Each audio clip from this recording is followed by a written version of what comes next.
It was dark and it was raining pretty hard, and we had just cleared from another call probably about a mile down the road, and when I came into my patrol car, I looked up what the pending calls are, and I saw that there was an accident that had just happened down there on Mission Street by Hawthorne. It said that a woman had been struck by a vehicle. I drove as fast as I could with my lights and sirens, knowing that this woman might be seriously injured.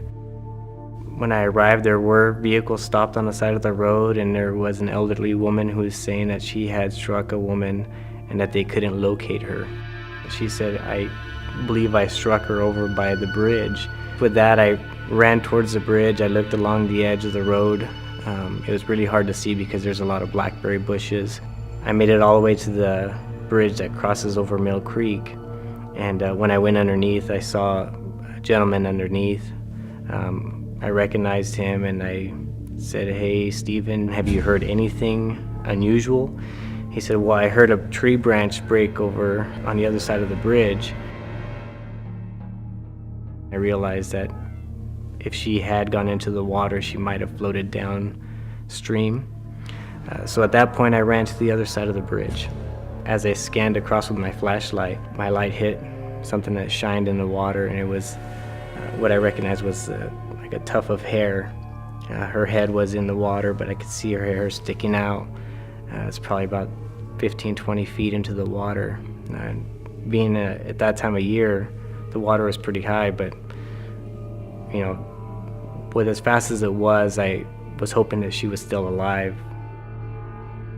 I ran into the water, which was about waist deep, and when I got close enough, I heard her moaning. She said, "I'm fine, I'm fine."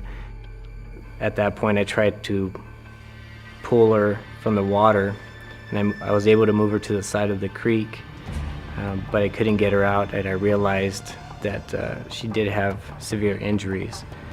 I asked Stephen, the other gentleman, to come and help me, and when he came closer, I realized there was no way we were going to be able to pull her out, so I told Stephen to run up to the street and direct medics and other fire personnel back to where we were specifically at. Within minutes, there was people who were jumping into the water to help me pull her out. This is a perfect example of the way Oscar is. He has a decision to make. It's freezing cold, it's dark, this creek is flowing pretty good, and quite frankly, if he waits, he loses her. And he doesn't wait, doesn't hesitate, and he's gonna go in and he's gonna save her life, and that's exactly what he does. He makes a difference in people's lives, and that's what we ask of our officers. Being a police officer, obviously, you do have expectations of what you are supposed to do. Part of the oath that I took is to protect and serve the people of this community. People should feel safe when police officers are around.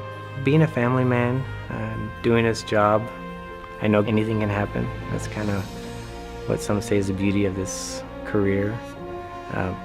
But I think it's just knowing your priorities, family first, make sure you go home every night to your family. I come to work every day knowing full well that I'm willing to give my life for these people.